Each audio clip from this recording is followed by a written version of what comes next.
अस्सलाम वालेकुम फ्रेंड्स, कैसे हैं आप? आई होप सो कि ठीक होंगे, मज़े में होंगे, फिट फाट होंगे और रमज़ान की बरकतें हासिल कर रहे होंगे। मुझे भी ज़रूर दुआ में याद रखिएगा।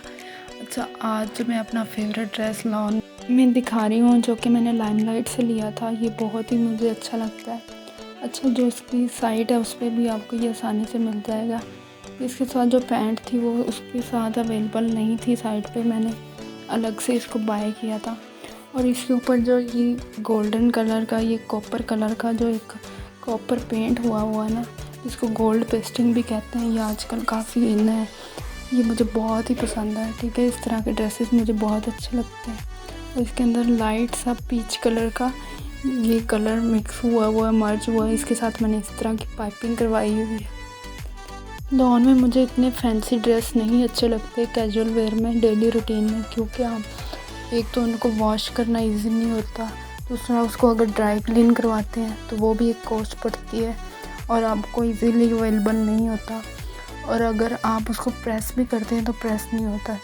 तो ये आपको विदाउट एम्ब्रॉयडरी नज़र आ रहा है। मैं आपको एम्ब्रॉयडरी वाले भी दिखाऊंगी, लेकिन जो मेरे कैजुअल वेयर ड्रेसेस है ना, वो ऐसे ही सिंपल ही है। इसको फ्रंट से मैंने कट करवाया हुआ है और इसके अंदर भी मैंने पाइपिंग गोल्ड कलर की लगवाई है, और ऊपर छोटे छोटे मल्टी कलर में ना मैंने बटन्स लगवाए हुए हैं फैंसी से। तो ये आपका कैजुअल भी एक फैंसी ड्रेस बन जाता है। अच्छा, इसके साथ पीच कलर का भी ट्राउज़र अच्छा लगना था, लेकिन मुझे कंट्रास्ट में जो होते हैं ना कलर तो अच्छे नहीं लगते, बिकॉज़ उससे आपकी हाइट मज़ीद जो छोटी लगती है। तो जो मीडियम हाइट की लड़कियां मेरी तरह, उनको चाहिए कि सेम बेस कलर आपका सेम होना चाहिए, एक जैसा होना चाहिए। जिस तरह ये ब्लैक है तो आपका ब्लैक ही पैंट या ट्राउज़र होना चाहिए।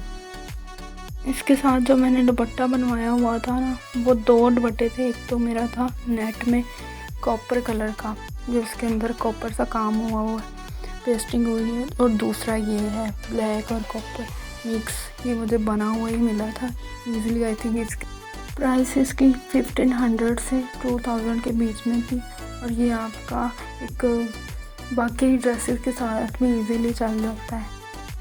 तो आप बाकी फैंसी ड्रेसेस के साथ भी ये दुपट्टा अपना रख सकते हैं, या गोल्ड कलर में भी कोई अच्छा लगता है तो वो भी इसके साथ अच्छा चलेगा। अच्छा, जो मैं मेन चीज़ आपको बताने जा रही हूँ ना, ये हमारी नानी दादियों से ये एक मेथड चलता आ रहा था, लेकिन जब से हमने इसको स्किप किया है ना, हमने उसके साइड इफ़ेक्ट भी देखे हैं। साइड इफ़ेक्ट उसके क्या हुए कि हमारे बाल जो है गिरना शुरू हो गए। ठीक है, ये बच्चा मेरा फिर से आ गया है और ये हर दफ़ा मुझे तंग करता है। अच्छा, बाल जो गिरना शुरू हो गए हैं, डैंड्रफ जो है वो ख़त्म ही नहीं होती। आप जितना मर्ज़ी ऑयलिंग कर लो, जितना मर्ज़ी एग मास्क भी लगा लो, तो वो नहीं जाता। वो एक परमानेंट वो स्टक हो के रह जाती है, आपकी सीबम पे हो की तरह उभरने लग जाती है स्कैल्प पे ऊपर। तो उसका हाल बहुत पुराना है, और हमारी नानी दादी अभी इसको यूज़ करती आ रही थी, और जब से हमने इसको स्किप किया है ना, सर की जो जल्द है, स्कैल्प है, वो बहुत हद तक ड्राई होना शुरू हो गई है, और बाल भी क्वांटिटी वाइज कम होना स्टार्ट हो गए हैं। ठीक हो गया, उसके अंदर वो वॉल्यूम नहीं रहता जो कि हमें एक्चुअल में चाहिए। तो आपने कोशिश ये करनी है कि फ़र्स्ट ऑफ ऑल इसको बना के रख लें 2-3 बॉटल, क्योंकि ये विदाउट कॉस्ट आपको इजीली अवेलेबल हो जाता है। और दूसरा, इसको आपने जहाँ इसकी थोड़ी सी कम बनती है तो आपने क्वांटिटी वाइज इसको ज़्यादा यूज़ करना है। आम शैम्पू की नस्बत आपने इसको डबल यूज़ करना है। ठीक है, सिंपली आपने अपने सर पे लगा लेना ऑयलिंग करके। ठीक हो गया, और उसको स्कैल्प के ऊपर ऐसे ऐसे 1-2 मिनट के लिए मसाज देना है। ठीक है, इसकी झाग कम बनेगी, लेकिन आपको इसका रिज़ल्ट अच्छे से आएगा। अच्छा, मैं इसको बेस्ट यूज़ करने का भी तरीका बता दूंगी आपको। आपने सिर्फ करना ये है कि आपने जो सिंपल गाय सोप या जो भी आप कपड़े धोने वाला पहले सोप यूज़ करते थे, उसको छुरी से कट कर लेना है, छोटे छोटे चिप्स की तरह उसको पीसेस में कट कर लेना। फिर उसको आपने 1 लीटर पानी के अंदर उसको गर्म कर लेना। ठीक है, इस हद तक कि वो अंदर से जो उसमें आपने चिप्स टाइप ऐड किया है साबुन, वो अच्छे से मेल्ट हो जाए। फ्लेम आपने ऑन कर देना, मीडियम रखना है, और साथ साथ चम्मच से हिलाते जाना है। वो एक तकरीबन जेली टाइप पेस्ट बन जाएगा। आपने उसको ज़्यादा गाढ़ा नहीं करना, बिकॉज वो आपके इस बोतल में फिर आएगा नहीं। ठीक हो गया, तो आपने उसको इस बोतल में फिर अंडेल के रख लेना। तो उसका यूज़ का तरीका क्या है कि 2 बोतल आपकी 3 बोतल इजीली बन जाएंगी एक साबुन से, ठीक है। आपने 2 दफ़ा ऑयलिंग के बाद ये शैम्पू यूज़ करना है, ठीक हो गया, जो हमने साबुन से तैयार किया। के बाद आपने सिंपली करना क्या है कि कोई भी शैम्पू जो कि आप यूज़ करते हो, मैं लाइफबॉय यूज़ करती हूँ, मैंने अभी आपको दिखाया भी है, तो मैं उससे एक दफ़ा सर को वॉश कर लेती हूँ अपने बालों को, ठीक है। आपने करना क्या है कि 2 दफ़ा पहले वो लगा लेना जो हमने शैम्पू तैयार किया है, उससे आपका ऑयल वगैरह भी अच्छे से निकल जाएगा। और उसके बाद अपना शैम्पू जो भी आप यूज़ करते हो उससे बाल वॉश कर लेना है। उसके बाद सीरम लगाते हैं तो अच्छी बात है, सीरम से आपके बाल जो स्प्लिटेड नहीं होते, दो मुँहे नहीं होते, ठीक है। अगर वो भी अवेलेबल नहीं है तो आप सिंपली 1 टेबल स्पून के करीब एलोवेरा जेल सिंपली जो यूज़ करते हो वो अपने बालों के एंड्स पे लगा लेंगे। एंड्स पे ज़रूर लगानी है ताकि वो स्प्लिटेड ना हो, ठीक है। अगर स्कैल्प पे भी लगाना चाहते हैं तो वेल एंड गुड, क्योंकि वो भी आपकी डैंड्रफ को रोकेगा, क्योंकि ये एंटी बैक्टीरियल होती है, एंटी फंगल होती है, तो ये आपकी बैक्टीरियल ग्रोथ को कम कर देगा। तो जो हमने बीच में साबुन यूज़ किया उसका क्या बेनिफिट है, मेन जो सवाल ये आता है। अच्छा, ये आपकी स्किन को ड्राई कर देता है, आपके सर की जल्द को ड्राई कर देता है, ठीक है, और ऊपर से सीबम को अच्छे तरीके से रिमूव कर देता है, ठीक होगा। जो ऑयल आता है ना सर पे जिसकी वजह से मज़ीद डैंड्रफ बनती है, ये उसको रोकता है। तो मेथड बहुत पुराना है, हमारी दादी नानी अम्मी भी यही यूज़ किया करती थी। फ़र्क सिर्फ इतना है कि मैंने उसको मेल्ट करके बोतल के अंदर शैम्पू की तरह डाल लिया ताकि मुझे यूज़ करने में आसानी हो। वैसे ज़रा काफ़ी टाइम लग जाता है उसको रगड़ रगड़ के बालों पे लगाने, और ज़्यादा लगता भी नहीं है। तो मैंने अपनी आसानी के लिए उसको सिंपली पानी के अंदर मेल्ट करके इन कंटेनर के अंदर डाल लिया, ठीक है। अब मैं कहूँ कि मैंने ये चीज़ ऐड की, ये चीज़ ऐड की, ये चीज़, मैंने आपका दिमाग मत खाऊँ, कोई चीज़ नहीं ऐड की, जस्ट सिंपल साबुन ऐड किया है, ठीक है ना। गाय सोप है, कोई भी है, पाकिस्तान में ये ज़रा आसानी से मिल जाता है, लेकिन अगर आपने फ़ॉरेन किसी कंट्री में जाना है जहाँ के इसकी अवेलेबिलिटी नहीं होती तो आप इसके 2-4 जो पैकेट हैं वो साथ अपने बैग में रख के लेके जाएं, बिकॉज़ वहाँ पे ये चीज़ नहीं मिलती। लेकिन इससे आपकी क्योंकि डैंड्रफ ख़त्म हो जाएगी, तो डैंड्रफ ख़त्म होएगी तो आपके बालों की ग्रोथ अच्छी हो जाएगी। दूसरी चीज़ मैंने नोट की है, इसको लगाने के बाद बालों में एक वॉल्यूम आ जाता है, ठीक हो गया, मतलब कि उनमें ना एक स्ट्रेटनिंग इफ़ेक्ट भी आता है, क्योंकि मैल कचैल अच्छे से निकल जाती है। अगर तो आपके फ्रिजी बाल थोड़े बहुत हैं जिस तरह के मेरे हैं, तो आपको कंडीशनर की भी ज़रूरत नहीं पड़ेगी, क्योंकि ये ऑलरेडी आपके बालों में एक वॉल्यूम और स्ट्रेटनिंग इफेक्ट दे देता है। हाँ, कभी कभार अगर आपके बालों में बहुत फ्रिजीनेस है या कर्ली है तो आपको ऑब्वियसली कंडीशनर यूज़ करना चाहिए और स्किप नहीं करना चाहिए।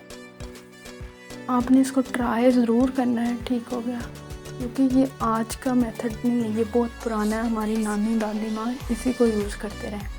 अगर आपने ये भी नहीं करना तो इसका दूसरा मेथड मैं आपको बता देती हूँ कि आपने सिंपली ऑयल के अंदर 2-3 चम्मच आपने उसमें मुल्तानी मिट्टी पिसी हुई ऐड कर देनी, अच्छे से पेस्ट बना लेना और उसको बालों में मास्क की तरह लगा लेना, जिस तरह हम मास्क लगाते हैं, ठीक है। ये भी डैंड्रफ को बहुत जल्दी खींचता है।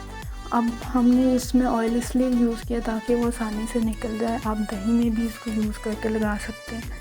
आपने सिंपली लेना क्या है, दही 4-5 आप टेबल स्पून यूज़ कर सकते हो, उसमें 2 टेबल स्पून आपने क्या करना है, मुल्तानी मिट्टी ऐड कर देनी पिसी हुई, ठीक है। उसको अपने मास्क की तरह अपनी स्कैल्प के ऊपर लगा लेना है, 20 से 30 मिनट काफ़ी होते हैं। उसके बाद सिंपली उसको वॉश कर लेना, आपकी डैंड्रफ दूर हो जाएगी। लेकिन वो भी लॉन्ग टर्म प्रोसेस है, किसी भी चीज़ से आपकी जो डैंड्रफ हो वो एकदम से ख़त्म नहीं होती, ठीक है। आपको एक पेशेंस चाहिए। लेकिन जो मैंने पहले वाला मेथड बताया है, इससे आपके बाल भी लंबे होंगे, आपकी ग्रोथ भी बेहतर होगी, क्योंकि इसमें कोई भी प्रिजर्वेटिव ऐड नहीं किया हमने सिंपली साबुन को मेल्ट करके कंटेनर में डाल दिया, ठीक हो गया। वॉश करने से पहले मैं आधा घंटा पहले कोकोनट ऑयल यूज़ करती हूँ, उसमें विटामिन ई के कैप्सूल डाल के उसको अच्छे से शेक कर लेती हूँ और अपने स्कैल्प पे लगा लेती हूँ 30 मिनट पहले, ठीक है। अगर आप घंटा 1.5 घंटा भी रखना चाहते हैं तो अच्छी बात है। उसके बाद मैं रूट्स पे जिस तरह मैंने पहले बताया आपको कि मैं एलोवेरा जेल लगाती हूँ और स्कैल्प पे भी लगाती हूँ, सर के ऊपर भी लगाती हूँ, ताकि जो डैंड्रफ दोबारा से थोड़ी बहुत उसकी कॉलोनीज़ रह गई हैं वो भी ख़त्म हो जाए। एलोवेरा जेल आपने किसी भी कंपनी की ले लेनी है, ठीक है। घर का बना हुआ मैं रिकमेंड नहीं करूँगी क्योंकि वो ज़्यादा देर तक हम स्टोर नहीं कर सकते। ठीक हो गया। हमने 3 स्टेप फॉलो करने हैं। फर्स्ट ऑफ ऑल ऑयलिंग करनी है, उसके बाद ये शैम्पू यूज़ करना है जो हमने बताया है, उसके बाद सिंपल शैम्पू यूज़ करना है जो कि आप रूटीन वाइज यूज़ करते हो, जो भी आपकी रूटीन में है। उसके बाद आपने वेट गीले बालों के अंदर एंड्स के ऊपर आप ये लगा लेनी एलोवेरा जेल। अच्छा, ये ट्रिक मैं बहुत यूज़ करती हूँ, आप भी ज़रूर कीजिएगा, इससे भी काफ़ी हद तक आपकी डैंड्रफ कम होना शुरू हो जाएगी। अच्छा, इसके अंदर मैंने रोज़ वाटर ऐड किया हुआ है जो कि मैं नहाने के बाद अपनी आँखों में डालती हूँ, ठीक है। आपने सिंपली इस तरह का कोई भी आई ड्रॉप कंटेनर ले लेना है, उसको अच्छे से वॉश कर लेना है, ठीक है। उसके अंदर रोज़ वाटर ऐड करके रख लेना है। आपने उसको दिन में 3 से 4 मरतबा लगाना है क्योंकि हम फ़ोन वगैरह ज़्यादा यूज़ करते हैं तो आँखें बहुत थक जाती हैं, ठीक है, और रेडनेस भी आ जाती है। तो ये कंटेनर में मैं इसलिए डाल रही हूँ क्योंकि इससे आप आई के अंदर डालना काफ़ी आसान हो जाता है, वरना तो स्प्रेज भी मिलते हैं जिसके अंदर वो पंप लगा होता है। अच्छा, वो मैं सर के लिए यूज़ करती हूँ। मैं नहाने के बाद सिंपली रोज़ वाटर स्प्रे कर लेती हूँ अपनी स्कैल्प के ऊपर, ठीक है। इससे होता है क्या है कि ये भी एंटी बैक्टीरियल होता है, एंटी फंगल होता है, ये भी आपकी डैंड्रफ ग्रोथ को रोकता है, ठीक हो गया। आई होप सो कि आपको मेरी ये ट्रिक्स बहुत अच्छी लगी होंगी। अपनी फ़ीडबैक मुझे कमेंट सेक्शन में ज़रूर दीजिएगा। अल्लाह पाक आप पर अपने रमज़ान की रहमतें नाज़िल फरमाए। दुआओं में मुझे याद रखिएगा। टाटा, अल्लाह हाफ़िज़।